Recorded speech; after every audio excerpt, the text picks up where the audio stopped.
Hey guys, it's Chris, the Real Deal Cormier. You're watching Shawn Ray TV. Peace.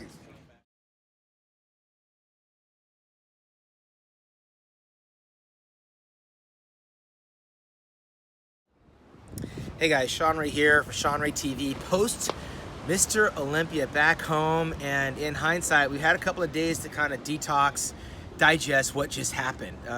We did witness history. We have our 14th Mr. Olympia in the form of Shawn Rhoden, and it seemed like it was a pretty unanimous decision. I know that the MC had asked the audience, did the judges get it right?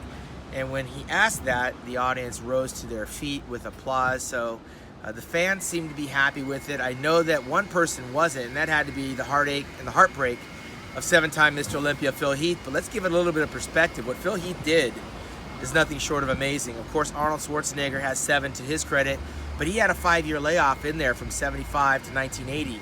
Phil Heath had a 7-year consecutive run, and prior to that, he was the first runner-up before he went on that tear, and now he's first runner-up again. So on Phil's resume, 7 Olympia titles, 2 first runner-ups. He's won over in Kuwait. He's won the Arnold Classic over in Spain. He won the Shawn Ray Classic in Colorado and the New York Pro.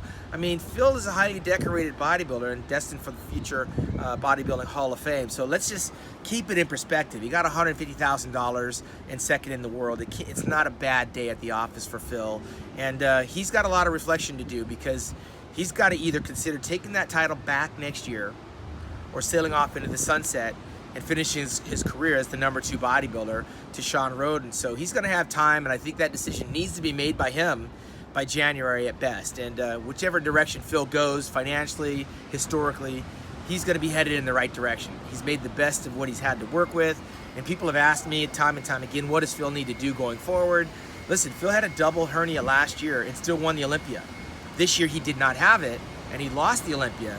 So it could be the end of an era, because notoriously most Mr. Olympia bodybuilders that hang around too long go backwards, with the exception of a young Jay Cutler, who lost in 2008 to Dexter Jackson and yet regained the title in 2009 for ultimately losing to Phil Heath in 2011. And of course, we know the story on Jay. He took a year off and came back. With Phil, he doesn't have anything else to prove. If I'm in his camp, I'm his advisor, I say, hey man, count your blessings, enjoy your winnings, and now start to live your life and start seeing what else the world has to offer. He's always going to be an ambassador for the sport, which brings us to Dexter Jackson. At 49 years old, Dexter wound up falling out of the top 6, a very unfamiliar place for Dexter the Blade Jackson. I believe the last time that happened was, I think I was in the Olympia back in like 1999. Dexter Jackson doesn't have a whole lot of soul searching to do. Dexter is the Blade. If this contest wasn't the Olympia, Dexter probably would be a winner of any other pro show there is, including some of the Arnold Classics. If I'm Dexter and I want to stay relevant, stay in the game, pick out one of those top level contests. Go back and maybe win in New York, or maybe even show back up at the Arnold Classic. He has some decisions to make, but again, like everyone else, as you start to age, you just don't pop the same way. He's got to get a little bit more aggressive. He needs the thigh separation. Again, the waist is starting to thicken a little bit, and the detail on the back is not 100%. And of course, the first thing to go are the hamstrings. So there's some physical things Dexter could do to be more competitive, but we don't have to ask him to work miracles. Dexter might find the right show and be a champion. Once again, he doesn't have to go back to the drawing board. William Bonac, I said a year ago, if he eats a potato, he's going to spill over. He was a little bit heavier, a little bit more blocky and boxy in the midsection. He's seen better days, but he had a long run. 3rd in the Mr. Olympia a year ago, wins the Arnold Classic in Columbus, Ohio this past March, and goes down to Australia and gets a runner-up out there at the Arnold Classic there, and then does the Mr. Olympia. A lot has been dumped on William Bonac's plate in a very short amount of time, so for him to wind up in 4th place, he's got nothing to hang his hat over. I expected him to be heavier, which would affect his look. He needs to take maybe some time off and streamline it. And his coach, Neil Hill, needs to listen when I say he's too small to put more on. William's never going to be confused from being a small bodybuilder, light on muscle. He's actually got too much muscle for his frame. Remember a guy by the name of Muhammad McAway and Leela Brada? Both of those guys got 2 first Olympia runner-ups, including myself, and we were all under 212 pounds. I think William Bonac can stand to lose a little bit of weight and streamline his physique. Big Rami, what does he do next? He's got some choices.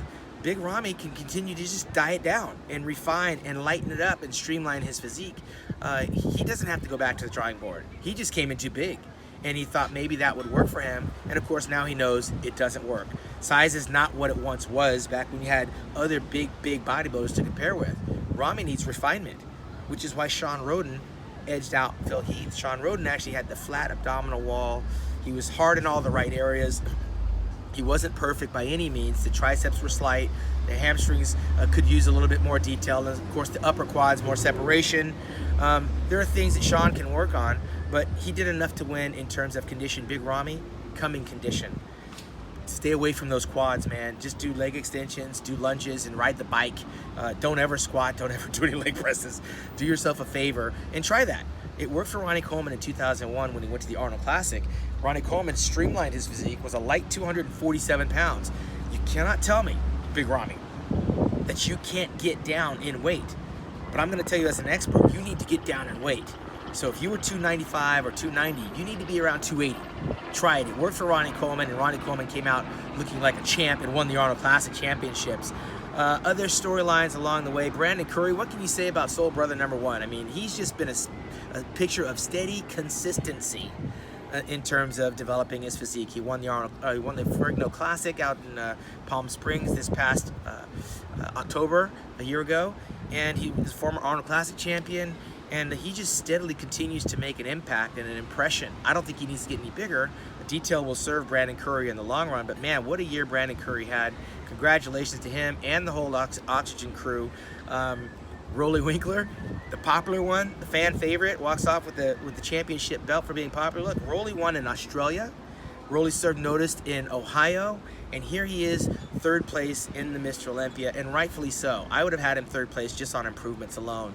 Rolly did a very good job holding his midsection, very popular with the crowd. He's got some bright days ahead of him, and if he stays on his routine, we could see Rolly Winkler walk off with an Arnold Classic champion in Columbus, Ohio. That's a lot to ask from Rolly Winkler because he's dealing with so much volume. And he also did the Arnold last year, and he did the Arnold in Australia. He's had a long run too, and he's probably looking forward to a great break, and rightfully so. Third in the Mr. Olympia, he takes a year off, he might be able to move up a couple of notches. So that being said, the stage is set for 2019. The X Factor, Kai Green, the Predator. Everyone's looking to find out what Kai Green is gonna do in 2019. If he decides to come back, that will be a highly contested contest because there's so many different storylines. Phil Heath could potentially retire. Kai Green could come out of retirement. Everyone's beaten Shawn Rhoden. They've all taken turns beating Shawn. Shawn's been very inconsistent at the Mr. Olympia weekend. He nailed it this time, and that's all you got to do is peak once to get that title. Can he do it twice in a row? And can he do it with the weight of being Mr. Olympia, traveling the world, and all of that good stuff? I don't know, but if I'm Kai Green, I'm licking my chops. I'm in the gym right now, preparing for next year just to throw my name out there. And Kai Green doesn't have a lot of things to do. He's got to just come in shape. And for Kai, he's always been training. He never did stop working out. And he's also got that freaky old man muscle. So if Kai Green wants to be a historic bodybuilder, he needs to come out and challenge all of these cats. If he's ever going to get Phil Heath on the ropes, right now Phil's on the ropes. And he may or may not compete. But if I'm Kai Green, I don't care who's in the show. I'm coming back, just like Shaka Zulu, to take the throne. And I would have to be an odds-on favorite to pick Kai Green to win that competition. Some storylines. And James Flex Lewis, congratulations, #7 in the 212. You've got nowhere else to go but into the open Mr. Olympia. And I'll be right there front and center watching and cheering for you because I believe, partner, that you are a top 5 competitor in the open division. Obviously, the greatest 212, but the open division is the best way for you to go out, and you don't have to win it. You just have to go up there and beat some of those giants and have all of us little guys, the short guys, cheering you on, and a top 5 finish in the Olympia for you would be a victory for all of us. So stay tuned to Shawn Ray TV as we continue our journey, heading over to Italy this weekend to cover the Amateur Olympia over in Abano Terme, promoted by Gianrico Pica, sponsored by Yamamoto and V-Power. We're going to continue bringing you the news, information, and the contest results right here at Shawn Ray TV.